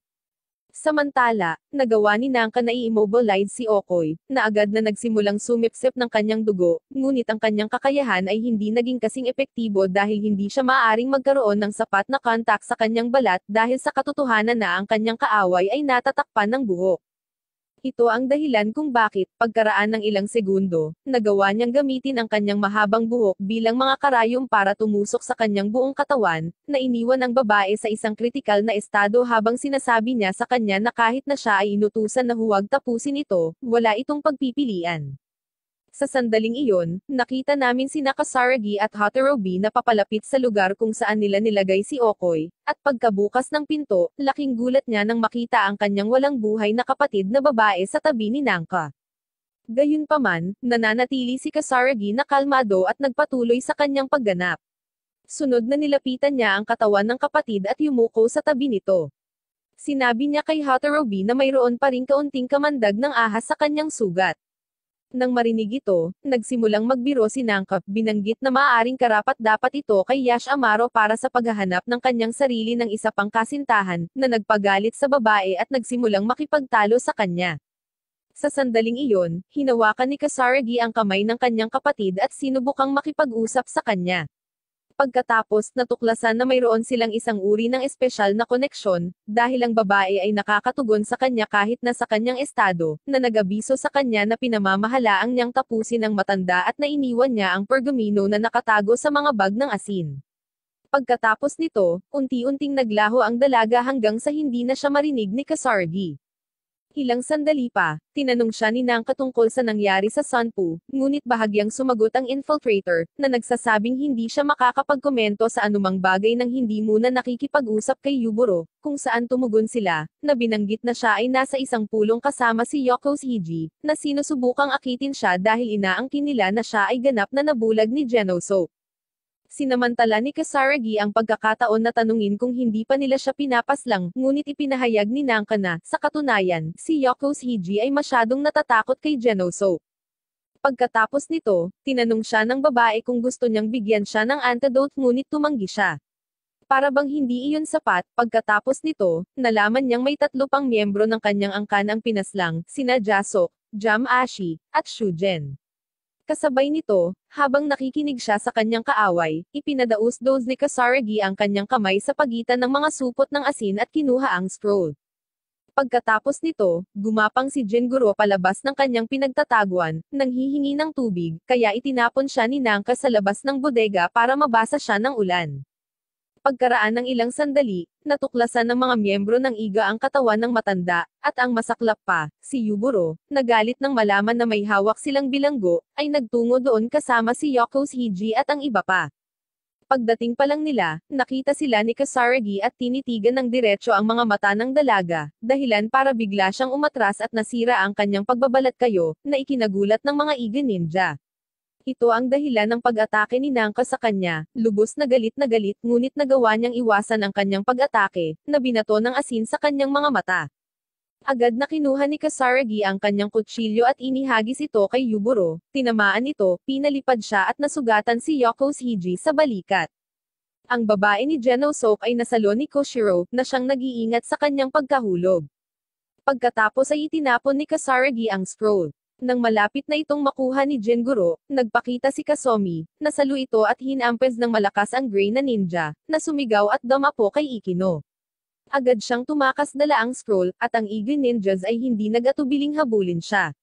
Sinamantala ni Kasaragi ang pagkakataong magtago. Matapos ang isang maikling paghabol, ang malaking kuga ay namamahala upang makatakas salamat sa kanyang mga kasanayan. Sa pag-unawa sa sitwasyon, agad silang inutusan ni Yokos Hiji na tipunin ang mga tropa, pagkatapos ay tumuloy sa pagtungo sa kinaroroonan ni Genosoup, na, sa sandaling iyon, natanggap ang scroll mula kay Kasumi at sa wakas ay nalaman ang lahat ng nangyayari. Makalipas ang ilang segundo, habang nasa harapan niya ang mga tropa ng IGA, sinabi niya sa kanyang mga kasama na babalik sila sa kanilang nayon. Kasabay nito, nakita namin na natuklasan ni Yuburo ang walang buhay na katawan ng bilanggo, na pagtanto na siya ay nalinlang sa lahat ng oras na ito. Kaya naman, tinanong niya si Ikino kung pinaslang din nila si Jasok kung saan sinagot niya ito ng positibo. Nalungkot si Yuburo nang marinig ito, na biglang tumakbo para hanapin si Genosoup na nakatayo kasama ang kanyang mga kasama na ganap na naghihintay habang pinagmamasdan nila ang mga tropa ng IGA. Makalipas ang ilang segundo, hiniling ni Kasumi na lumayo sila sa kanyang paraan at ipinagpatuloy ang pag-udyok sa kanila, na sinasabing natatakot sila na hindi sila makagalaw. Matapos marinig ito, si Nangka, na naiinis, ay nagbigay ng utos na umatake, ngunit ito ay mabilis na nag-ambala ni Yokos Hiji, na nagmumungkahi na huwag silang magmadali dahil hindi pa rin nila alam kung ano ang kayang gawin ni Genosoup. Napansin ito, ang mga ninja ng Kuga ay nagpatuloy sa kanilang pang-aasar na naging sanhi ng reaksyon ni Hotorobi, na nagtanong sa kanila tungkol kay Yash Amaro. Tinatawanan siya at sinisiraan nila na tila nasisiyahan na siya sa pagpaslang sa kapwa niya Shujen. Ang buong talakayan na ito ay nagreresulta kay Nangka puno ng galit na muling nag-utos ng pag-atake, ngunit sa pagkakataong ito ay hindi siya naantala. Ang iba't ibang Eagle Ninjas ay sumusugod kay Genosok at sa iba pa, ngunit sa sandaling iyon, dumating si Yuburo sa tamang oras upang masaksihan kung paano ginagamit ni Genosok ang kanyang kapangyarihan upang ipagtanggol ang kanyang sarili, kung saan madali niyang nilipol ang grupo ng mga ninja nang hindi man lang sila nahawakan, pinalubog sila sa isang uri ng ilusyon at pagmamanipula ng kanilang mga isipan upang tapusin ang isa't isa. Ang tatlo ay nagpatuloy sa pag-alis na lumakad ng direkta laban sa kanilang mga kaaway, na, lubos na natakot, hinayaan silang dumaan. Habang nasa daan, nakasalubong nila si Yuburo, ngunit si Genosok ay nagpatuloy sa paglalakad nang hindi man lang siya tinignan kahit isang segundo, na nagdulot ng labis na pagkadurog ng puso ng dalaga. Samantala, iniisip ni Yokos Hiji na hindi nila siya papayagang umalis ng ganoon, ngunit wala sa kanila ang tumutugma sa kanyang diskarte sa mata. Sa sandaling iyon, ipinadala niya si Kazuhiro upang harapin siya at hiniling din kay Yuburo na linawin ang kanyang mga ideya. Nakuha ng lalaki ang atensyon ni Genosok at inilabas ang kanyang mga sandata, naghahanda sa pakikipaglaban. Hindi maintindihan ni Genosok kung paano niya balak hampasin siya ng mga karit na iyon, ngunit naghintay para sa kanyang pag-atake. Samantala, iniisip ni Yokos Hiji na ang tanging tao mula sa Iga clan na maaaring talunin ang kanyang teknik sa mata ay si Kazuhiro. Iyon ay kapag ang lalaki ay umaatake, ibinabato ang kanyang mga armas sa kanya, na madaling maitaboy ni Kasumi at ng kanyang lakas. Kasunod nito, naging kumpiyansa si Yokos Hiji, binanggit na maaaring makuha nila ang kanilang mga dagger at armas, ngunit walang sino man ang makakalaban sa lakas ng hangin ni Kazuhiro, na nagsasabi na ito ang perpektong kakayahang tapusin si Genosok. Samantala, ang lalaki ay naghahanda sa pag-atake, ngunit habang inilalabas ang kanyang pag-atake, siya ay nag-ambala ni Yuburo, na desperadong tumakbo at nakatayo sa pagitan nila ni Genosok, na nagmamakaawa sa kanya na huminto. Makalipas ang ilang segundo, tumingin siya kay Kazuhiro, na mabilis na tinakpan ang kanyang mga mata para hindi siya makita. Kaya, si Yokos Hiji, matapos siyang tanungin ng may pananabik kung sinusubukan niyang tapusin ang lalaki, hiniling sa kanya na obserbahan si Genosok sa halip na nagpapakita sa amin na ang pamamaraan ng mata ni Yuburo ay malamang na napakalakas din. Maya-maya, lumingon ang babae at tumingin kay Genosok na matalinong nakapikit. Pagkaraan ng ilang segundo, binuksan niya ang mga ito, ngunit agad na ibinaba ng dalaga ang kanyang tingin. Pagkatapos ay biglang inilunsad muli ni Kazuhiro ang kanyang atake. Kaya, sinasamantala ni Yokos Hiji ang pagkakataon na utusan si Yuburo na obserbahan din si Genosok, na may layunin na pagsamahin ang parehong mga diskarte, na tinatawag na Void of Wind at the Eyes of Ruin, na bumubuo ng isang ganap na mapanganib na kombinasyon. Ngunit habang inihahanda ng lalaki ang kanyang pag-atake, muling hinarang siya ni Yuburo, na humihiling sa kanya na huminto. Pagkatapos ng pagdilat ng kanyang mga mata sa isang segundo, si Kazuhiro ay naging biktima ng pamamaraan ni Genosok, na kanyang minamanipula upang makabuo ng vacuum ng hangin sa kanyang harapan, sinisira ang kalahati ng kanyang sariling mukha at iniwan siyang ganap na bulag. Pagkatapos nito, ang trio ng Kuge Ninjas ay umatras, naiwan ang kanilang mga kaaway, na nanonood sa kanila na umalis na hindi maiangat ang isang daliri. Gayunpaman, sa kabila ng nangyari, gumawa si Yuburo ng huling pagsisikap na pigilan ang kanyang kasintahan na iwanan siya, ngunit hindi ito gumana. Dahil dito, siya ay naiwang umiiyak ng hindi mapakali. Pagkaraan ng ilang sandali, nakita namin ang mga miyembro ng IGA sa isang pagpupulong, kung saan nalaman namin na nakaligtas si Kazuhiro sa insidente ngunit hindi na muling mababalik ang kanyang paningin.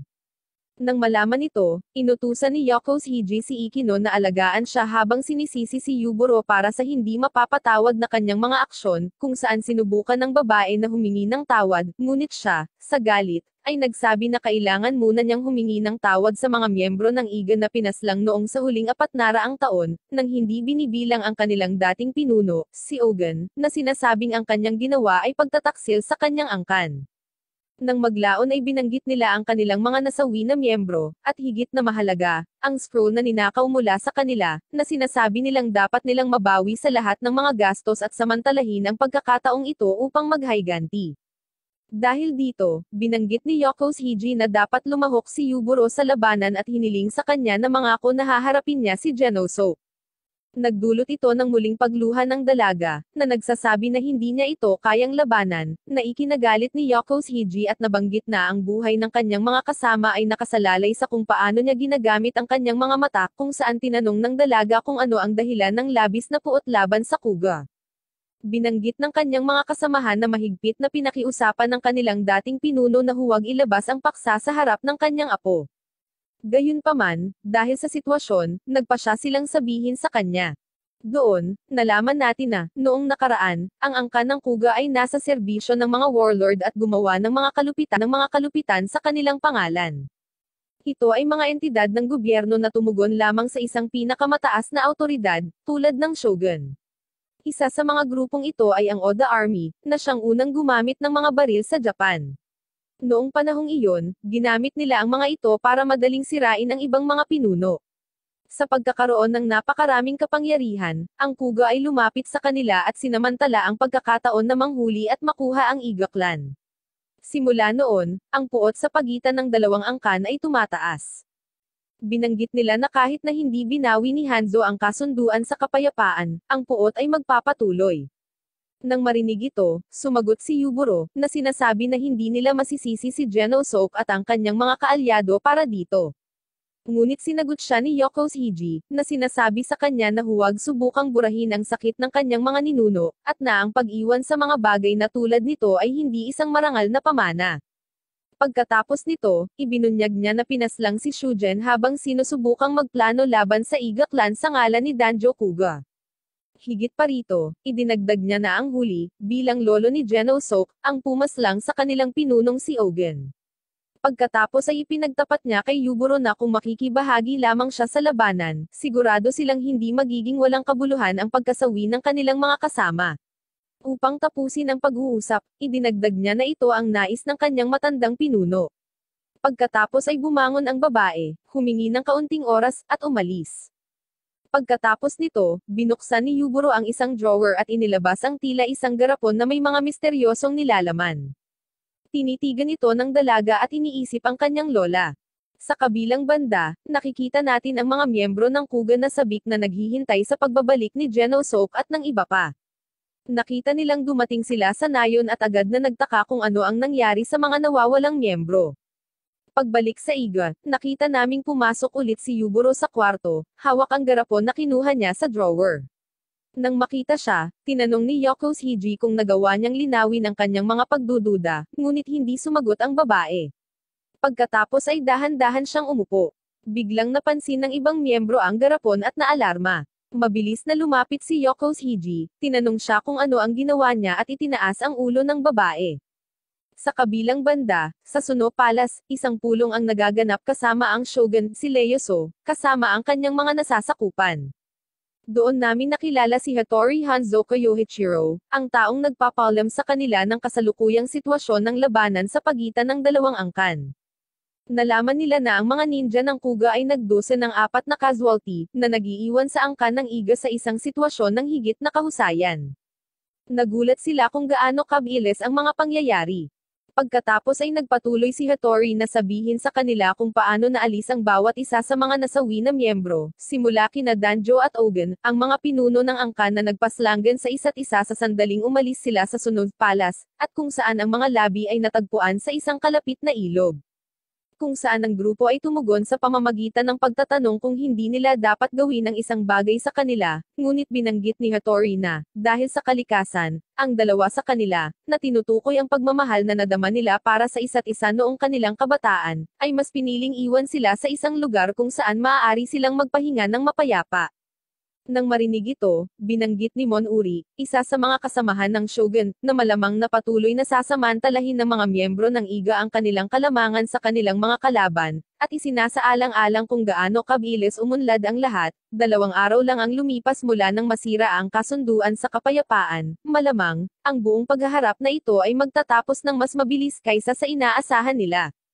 Biglang tumugon si Hanzo, na sinasabing hindi pa rin nila alam kung ano ang maaaring mangyari, at binanggit na ang mga ninja na ito ay hindi mga normal na tao, na sinang-ayunan ni Monuri.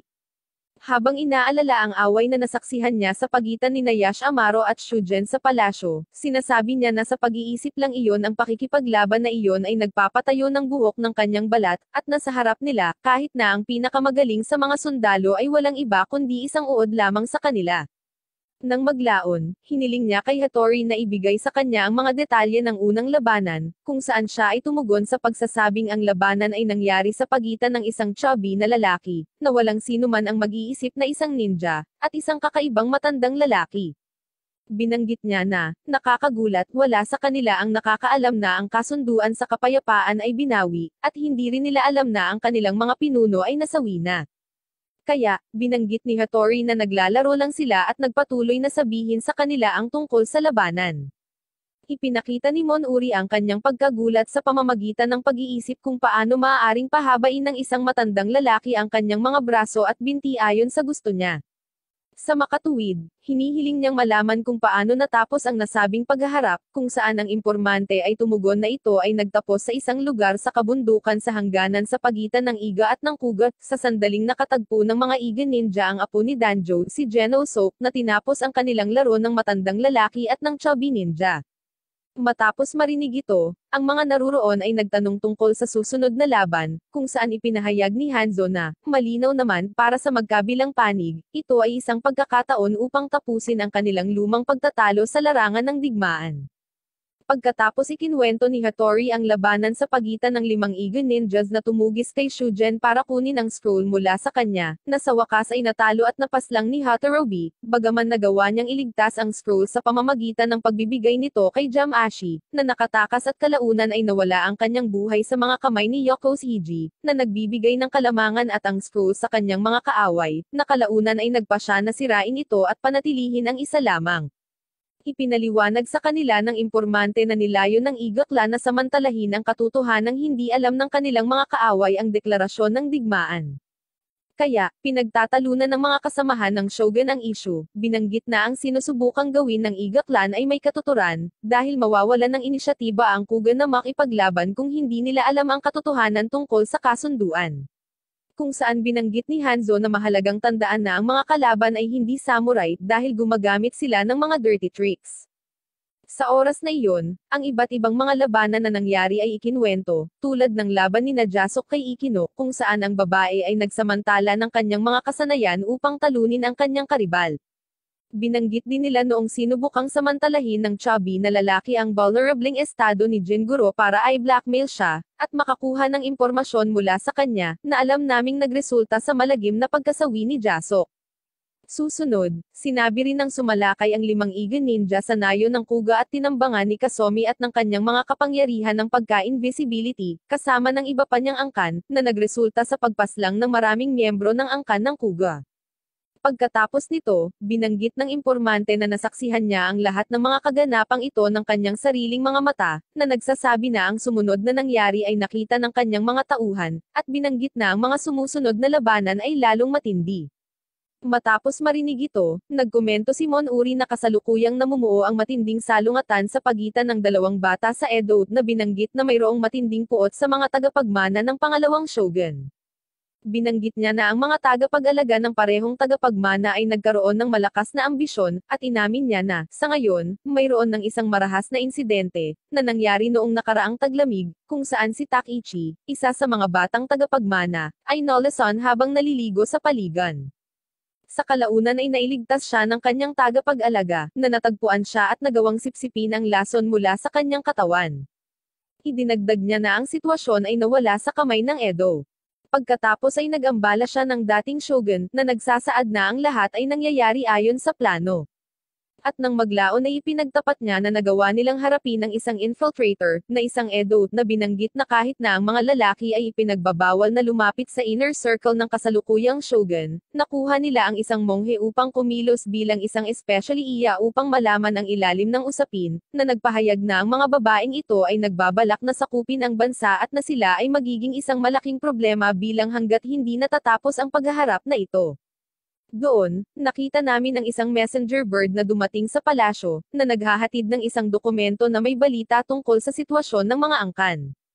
Susunod, nakita namin si Hattori na binabasa ito at inihayag na ang kanyang mga tauhan ay sinusubaybayan ang bawat kilos ng Iga clan. Gayunpaman, idinagdag niya na wala siyang lahat ng mga detalye at hindi maaaring mag-isip tungkol dito. Matapos itong banggitin, ipinagpatuloy niya ang pagsasalaysay ng mga pinakahuling labanan na naganap, simula sa pagtugis, paghuli, at kasunod na pagkakakulong kay Okoy, na nagresulta sa kanyang pagtatapos sa buhay ni Elder Rusay, ngunit kalaunan ay nasawi sa kamay ni Nangka, na ay imyon sa kanyang mga kakayahan. Hinihiling ng mga naruroon sa impormante na magpatuloy, at iyon ay noong ikinwento niya ang huling labanan kung saan nakita natin, sa unang pagkakataon, ang mga kakayahan ni Genosok, na, pagkatapos malaman ang katotohanan tungkol sa digmaan, ay tinapos ang buhay ng ilang Iga ninjas at iniwan ang lalaking si Kazuhiro na walang kakayahang makakita. Ang pagdinig nito ay tila nakakagambala kay Monuri at Hanzo, ngunit ang dating shogun ay tila lubos na natutuwa na marinig ito.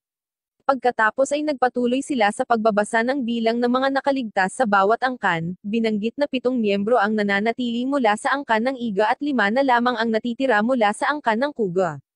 Higit pa rito, sinabi ng impormante na sa wakas ay alam na ng Kuga ang paglabag sa kasunduan sa kapayapaan. Matapos banggitin ang lahat ng balitang ito, umalis ang impormante na may layuning ihatid ang impormasyon sa kanyang mga tauhan, at idinagdag na siya ang mamamahala sa pag-iimbestiga pa. Sa sandaling umalis siya, sinabi ng dating shogun sa mga malapit sa kanya na ang 20 piniling ninja ay napatunayang karapat-dapat silang maging bahagi ng kanyang plano. Sumunod, sa nayo ng angkan ng Kuga, nakita namin si Genosok at ang kanyang mga kasamahan na nagtitipon, nag-uusap tungkol sa nangyari. Pagkatapos ay binanggit ni Kajiro na tila si Genosok ay nalinlang ni Yuburo, na, bilang apo ni Ogen, ngayon ay naging pinuno ng kanyang angkan. Ang katotohanan ito ay nagpapaisip sa dalaga kung magagawa ba ni Yuburo na balewalain ang lahat ng ginawa ng kanyang mga tauhan, binanggit na sa simula pa lang, plano nilang tapusin si Genosok sa nayo ng kanilang angkan. Nang marinig ito, sumang-ayon si Murga sa kanya ngunit idinagdag na hindi siya lubos na sigurado dahil sa pagkakaintindi niya, ito ay plano ng isa sa kanyang mga tauhan. Kaya, binanggit niya na hindi niya maiwasang isipin na si Yakos Hiji ang nagtakda ng bitag na iyon para sa kanila. Nang marinig ito, agad na tumugon ang dalaga, na binanggit na isang kahihiyan ang kasal ni na Genosok, Kuga at Yuburo. Nang maglaon ay ibinulalan niya na walang wastong dahilan at sila ay nalinlang, na nagsasaad na sinamantala ni Yuburo ang pag-asa ni Genosok ng pagkakasundo upang makuha ang kanyang pagmamahal. Matapos marinig ito, iminungkahi ni Murga na ibaba ng dalaga ang tono ng boses. Dahil kahit na hindi niya iginagalang ang Iga clan, dapat siyang magbigay ng respeto sa kanya. Sa sandaling iyon, ang malaking tao ay namagitan, na binanggit na wala siyang pakialam tungkol sa bagong pinuno ng Iga, na sinasabi na ang araw ay sa wakas ay dumating at na dapat silang bumalik sa lalong madaling panahon. Dahil nasaksihan nila ang ocular technique ni Genosok, malamang na nawalan na ng pag-asa ang kanyang mga kaaway, kaya dapat nilang samantalahin ang pagkakataong umatake muli. Pagkatapos nito, hiniling ni Genosok kay Kasaragi na dalhan siya ng brush at inol bilang karagdagan sa pagpapahayag ng kanyang pakikiramay para sa pagkasawi ni Okoy. Nang marinig ito, binanggit ng lalaki na ang mga ninja na tulad nila ay dapat na malakas at nagpapatuloy sa pag-atras. Pagkatapos ay sinabi ni Genosok sa kanyang mga kasama na wala ni isa man sa mga angkan ang nagbago, at idinagdag na hindi nila maaaring pahintulutan ang isang dating puot na kumulo sa kanilang paningin. Nagkomento siya na kahit isa lang sa kanila ang tutol, dapat nilang masuri ang mga nangyayari, at kung bumalik ang dating puot, dapat nilang bigyan ng babala ang lahat para makapaghanda silang muli. Doon, natuklasan namin na si Kasaragi ay nanatili sa labas ng silid, nakikinig sa usapan. Sa kabilang banda, sa pagbabalik sa Iga, ipinahayag ni Yuburo na sa panahon ng kanyang pagkabigo sa pagsasanay bilang isang ninja, binanggit sa kanya ng kanyang lola na sa kabila ng pagiging isang ordinaryong tao na walang kakayahan, ang babae ay ipinanganak na may mga espesyal na mata. Ipinahayag ng matandang babae na ang mga mata na ito ay maaaring maging sanhi ng kasawian at pagkawasak ng Iga clan, dahil ang mga ito ay may kakayahang maghiwa-hiwalay ng mga kakayahan ng kanilang mga target. Kaya, sinabi sa kanya ni Ogen na kung sa wakas ay dumating ang araw na iyon, dapat siyang gumamit ng isang lihim na pamahid na tinatawag na Dark 7, na dapat ilagay sa ibabaw ng mga talukap ng mata. Ito ay magdudulot sa kanila na manatiling selyadong sa loob ng 7 araw, hindi magamit ang kanyang ocular technique. Nang marinig ito, nagulat ang mga miyembro ng IGA at tinanong siya kung alam niya kung ano ang kinakatawan nito. Ang babae ay tumugon sa pamamagitan ng pagsasabi na pinahahalagahan niya ang lahat ng sinabi sa kanya, at lubos na nauunawaan kung ano ang nakataya. Ngunit idinagdag niya na hindi niya kayang labanan si Jeno Soap at na, sa panahon ng kainaitan ng labanan, maaaring matukso siyang salakayin ang sarili niyang mga kasama at paghiwa-hiwalayin ang kanilang mga diskarte sa pakikipaglaban, na kinakatakot niya. Ang pahayag na ito ay nag-iiwan sa kanyang mga kasamahan na matahimik na, pagkatapos ng ilang segundo, nalaman na may nag-iwan ng isang package sa pasukan ng nayon. Nang buksan niya ito, natuklasan niya na ito ang parehong scroll na ninakaw ng Kuga mula sa kanila. Nang makita ito, nagtataka ang mga ninja kung naligaw ng landas si Jeno Soap dahil hindi nila naiintindihan kung bakit niya ibabalik sa kanila ang scroll. Pagkatapos, napansin nila na hindi na-cross out ang pangalan ni Kazuhiro, kaya ipinapalagay nila na alam nila na hindi nakakasawi ang kanilang mga pinsala, na nagsasabi na ito ay isang magandang obserbasyon na gagawin ng isang taong naligaw ng landas. Nakapagtataka ito kung ano ang dahilan kung bakit ibinalik niya ang isang mahalagang scroll. Sa sandaling iyon, binasa ni Yoko Hiji ang isang liham na nakalakip na nagpang-inag sa kanya sa takot. Pagkatapos nito, ipinagpatuloy niyang ipahayag na hinamon sila ni Jeno Soap.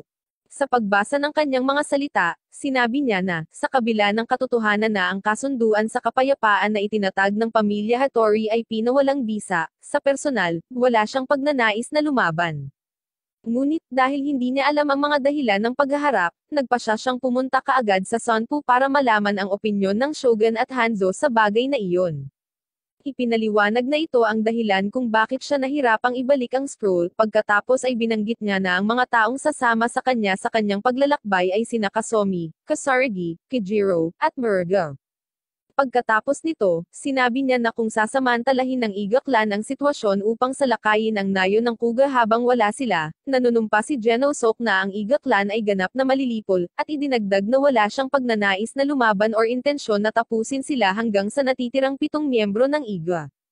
Lalabas din sila sa Sonpu Castle kung saan lalaban sila hanggang kasawian laban sa 5 natitirang miyembro ng Kuga, na magtatapos sa digmaang ito.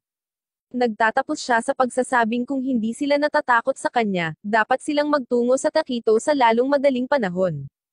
Sa sandaling iyon, sinabi ni Yoko Hiji na dapat silang dumalo at mabilis niyang inutusan sina Hotorobi at Nanka na tumungo sa Kuga clan at ibalik ang mensahe sa kanila, sa ilalim ng mga utos na huwag kumuha ng mga hindi kinakailangang panganib. Tinanggap nila ito at umalis. Susunod, pumunta si Ikino upang ihanda ang mga gamit ni Yuburo para sa paglalakbay. Ngunit sa pagsulong niya, naabutan niya ang float na iniwan ni Jeno Soap bago umalis. Kinabukasan, habang naglalakbay sa Kuga, nakita naming ginagamit ni Murga ang kanyang mga kakayahan upang makita ang presensya ng kanyang mga kaaway, kung saan binanggit ni Kasumi na siya ay medyo paranoid dahil nasa kanilang sariling teritoryo pa rin sila, at isang mahabang daan ang naghihintay sa kanila patungo sa palasyo ng Sonpu. Sinabi ng lalaking bulag na gusto niyang malaman kung kailan sila makakatagpo, kung saan ang malaking tao ay tumugon sa pamamagitan ng pagbanggit na hindi sapat na malaman, ngunit ang unang hakbang ay kung ano ang tumutukoy sa labanan. Pagkatapos nito, tinanong niya ang kanyang kasamang bulag kung alam niya kung bakit nagpasya si Jeno Soap na ibalik ang scroll, at idinagdag na binanggit niya na pupunta sila sa Sonpo na may layuning alamin ang katotohanan tungkol sa dahilan ng away na ito, kung saan si Kasumi ay medyo may pag-aalinlangan. Binanggit niya na ang 400 taon ng tunggalian, at ang pagnanais ng paghihiganti para sa pagkasawi ng kanyang mga magulang ay dapat na sapat na dahilan upang lumaban. Matapos marinig ito, sumagot si Murga na ibinigay lamang ni Jeno Soap ang scroll dahil alam niyang susundan sila ng Igot dahil lubos silang kumpiyansa na hindi nila malalabanan ang pagtanggap sa hamon. Idinagdag din niya na kung aalisin nila ang lahat, maaari din nilang mabawi ang Pergamino, at tinitiyak niya na kung gayon, ang kanyang malaking kasama ay hindi tatutol dito. Sumunod, kino-question ni Kasumi kung kaya bang wakasan ni Jeno Soap ang buhay ni Yuburo. Pagkatapos ay ginagamit niya ang kanyang mga kakayahan upang mawala, iniwan si Murga na mag-isa at binanggit na maabyutan niya siya mamaya. Pagkatapos, ang bulag na binata at ang iba pa ay pinagsama sa tabi ng isang maliit na ilog. Kasabay nito, makikita natin sina Nanka at Hotorobi na papunta sa kanila para ihatid ang mensahe. Nang maglaon, sa gabi, sa isang tindahan ng tsaa sa isang lugar na tinatawag na Seki Station, sinabi ni Murga kay Kasaragi ang tungkol sa kawalang ingat ni Kasumi, na umalis ng mag-isa at naging dahilan upang pag-alitan ni Genosok ang bulag dahil sa pagpapalaya nito, na ikinagulat niya dahil ang malaking lalaki ay karaniwang mas matino. Bilang karagdagan, idinagdag din niya na, kapag nakapaligid sa kaaway, dapat isaalang-alang ng isa na kinakailangang maingat na ay latag ang lahat ng mga base. Gayunpaman, naniniwala siyang hindi gagawa ng anumang bagay na irresponsible si Kasumi, sa kabila ng matinding hinanakit sa kanyang mga kaaway dahil sa pagpaslang sa mga miyembro ng kanyang pamilya. Matapos marinig ito, nagkomento si Kasaragi na may isa pang bagay na nag-aalala sa kanya, at iyon ay si Kejiro, na lubos na umiibig kay Genosok. Ibinunyag niya na nang malaman niya ang tungkol sa marriage proposal kay Yuburo, hindi na niya napigilan ang sarili, at kahit si Genosok ay nagsimula nang napagtanto ito. Idinagdag pa ni Murga na, ayon sa kanyang narinig, tulad ng kanyang ina, kapag siya ay nasa sabik, ang kanilang laki ay nagiging mapanganib na gas na lason sa kanilang mga kapareha. Tumugon si Kasaragi, na ibinubulales na ang kapalaran ay hindi naging mabait sa babaeng iyon, ngunit idinagdag niya na, sa ilalim ng bigat ng tadhana, lahat ng kababaihan ay nakakatakot. Ilang sandali pa, makikita natin si Genosok na mag-isa sa kanyang silid, iniisip si Yuburo at ang kanyang mga kaaway, nang biglang pumasok si Kejiro, na binanggit na bukas ay aalis sila sakay ng bangka upang ipagpatuloy ang kanilang paglalakbay. Tumanggo si Genosok bagamat pinagtatalunan din niya kung magiging mas ligtas or hindi ang paglalakad sa ibang ruta. Pagkatapos nito, tinanong niya ang babae kung may kailangan pa siya, na sinasagot niya sa pamamagitan ng pagtatanong kung ano ang iniisip niya. Sumagot si Genosok na dapat ay alam na niya, kaya tinanong ng dalaga kung si Yuburo ito. Kasabay nito, inamin ni Murga na, bago umalis, sinabi sa kanya ni Genosok na dapat na agad na makahanap ng kapareha si Kejiro para sa kanyang sarili, ngunit iniisip nila kung gaano karaming mga lalaki ang handang ipagsapalaran ang gayong panganib na makasama siya. Doon ibinunyag ni Murga na, sa pagkakaintindi niya, maraming lalaki ang gustong sumubok, dahil hindi may kakaila ang kagandahan ng dalaga. Pagbalik kay Genosok, mukhang nagulat siya nang sunggaban siya ng dalaga, nakikiusap na yakapin siya. Kaagad pagkatapos, nagsisimula itong sumipsip ng enerhiya ni Genosok sa katulad na paraan kung paano ginawa ito ni Okoy. Kaya, desperadong ginagamit ni Genosok ang kanyang mga kakayahan para itulak siya pabalik. Pagkatapos ay sinabi sa kanya ng babae na gusto niyang masawi doon sa tabi niya, kung saan siya ay tumugon sa pamamagitan ng pagsasabi sa kanya na kung ayaw na niyang mabuhay, dapat siyang maghintay hanggang matapos nila ang mga ninja sa listahan ng Igwa. Nang marinig ito, ang babae ay malungkot na tumugon na sa kanyang pamamaraan, hindi niya matatalo ang mga babae. Pagkatapos, tinanong niya si Genosok kung kaya niyang tapusin si Yuburo. Kasabay nito, nakikita natin kung paano nilalapitan sila ng ahas ni Hotorobi nang hindi natukoy. Sa sandaling iyon, tumugon si Genosok sa pamamagitan ng pagsasabi na haharapin niya ang babae, na nagbibigay kay Kejiro ng kapayapaan ng isip. Biglang sinunggaban sila ng ahas ngunit napansin ito ni Genosok at mabilis niyang ginamit ang kanyang espada para hiwain ang ulo nito. Sa kasamaang palad, ang ahas ay namamahala upang iluwa ang ilan sa kanyang kamandag, na damapo sa mga mata ni Genosok na nagiiwan sa kanila na selyado. Pagkatapos nito, makikita natin sina Nangka at Hotorobi na nagtatago at nagmamasid sa sitwasyon, masaya na natupad ang kanilang plano. Sa sandaling iyon, lumabas ang mga miyembro ng Kuga sa kanilang mga silid upang mag-imbestiga. Pagkatapos, napansin ng mga Eagle Ninja na si Kasumi ay wala sa grupo, kaya ipinapalagay nila na malamang na ginagamit niya ang kanyang mga kakayahan upang makalusot kay Yuburo at sa iba pa. Dahil dito, inutusan ni Nangka ang kanyang kasama na bumalik sa kanyang grupo at ipaalam sa kanila na hindi sila maaaring magpabeye sa kanilang pagbabantay. Tinanggap niya ito at ginamit niya ang kanyang mga kakayahan para mawala, na nag-aalerto kina Kasaragi at Kejiro, na dumating para mag-imbestiga. Samantala, ang mabalahibong Eagle Ninja ay naghahanda upang lumaban, na may layuning mapansin ni Yokos Hiji kung ano ang kaya niyang gawin ng mag-isa. Pagkatapos ay pumasok siya sa silid kung nasaan si Genosok at nakita siya sa tabi ni Murga. Sa kabila ng pagiging bulag, pareho nilang napansin ang kanyang presensya at ipinaalam sa kanya. Si Nangka, ganap na kumpiyansa, ay nagsimulang kutsain ang kalagayan ng kanyang karibal, nagkomento sa kung sino ang dapat niyang unang tapusin. Pagkatapos, laban sa lahat ng pagkakataon, inutusan ni General Soap si Morgan na obserbahan ang kanyang kaaway kung saan siya ay tumugon sa pamamagitan ng panunuya sa kanya ng higit pa. Pagkatapos, binuksan ni Murga ang kanyang mga mata at ginamit ang kapangyarihan ni General Soap para pilitin ang kanyang kaaway na gamitin ang kanyang sariling buhok para atakihin ang kanyang buong katawan. Kasabay nito, nakita namin sina Kasaragi at Kijiro na hinahabol si Hatarobi, na sumusubok na mabilis na makatakas gamit ang kanyang mga paru-paro. Habang hinahabol, nagawang saktan siya ng lalaki matapos siyang hajisan ng kutsilyo. Gayunpaman, nakatakas pa rin siya, kaya inutusan ni Kasaragi ang kanyang kasama na bumalik kay General Soap at bantayan siya, habang nagpapatuloy siya sa kanyang pagtugis. Ito ay kapag ipinahayag sa amin na si Hatarobi ay hindi nakatakas, ngunit sa halip ay nagtago sa isang bubong habang ginagamit ang kanyang mga paru-paro bilang pangaakit. Pagkatapos nito, nakita naming naaalala ng babae na may matinding galit ang mga salita ni Kasaragi at Kasomi, na pumaslang sa kanyang kasintahan, isang katotohanang nagpapanumbalik ng lakas at nakabenda ng sugat para ipagpatuloy ang kanyang misyon. Sa kabilang banda, nakasilong sa isang maliit na cabin, makikita natin ang grupo ng Iga, na nag-iisip kung natupad na ba ng kanilang mga kasama ang kanilang misyon na hanapin ang Kuga, at nagdadasal na hindi sila naging walang ingat at nauwi sa paghuhukay ng sarili nilang libingan.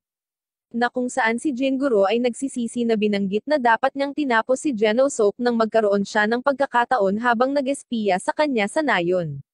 Ngunit idinagdag niya na hindi ito isang bagay na gusto ng kanyang amo na si Yuburo. Pagkatapos ay binanggit niya ang pagkagusto ng babae dito, ngunit binawi niya ito at piniling huwag sabihin.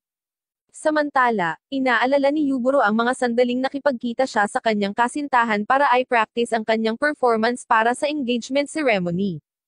Sa alaala, malungkot na sinabi niya na bago tanggapin ang responsibilidad ng isang kasunduan sa kasal, nais niyang ganap na makatiyak na wala itong pag-aalinlangan tungkol dito. Idinagdag na kung sasabihin lamang niya sa kanya na siya lamang ang babaeng mahal niya, maaari silang maging isang mabuting mag-asawa. Nang marinig ito, tiningnan siya ni General Soap at sinabi sa kanya na sa tuwing titingin siya sa mga mata nito, natutuwa siyang natagpuan siya. Pagkatapos ay idinagdag ni General Soap na hindi siya magaling sa ganoong uri ng pag-uusap kung saan tumugon ang babae sa pagsasabing hindi rin siya magaling dito. Pagkatapos ay idinagdag niya na sa wakas ay natapos na ang malupit na taglamig, at binanggit ng babae na inaasahan niya ang pagbabago ng panahon.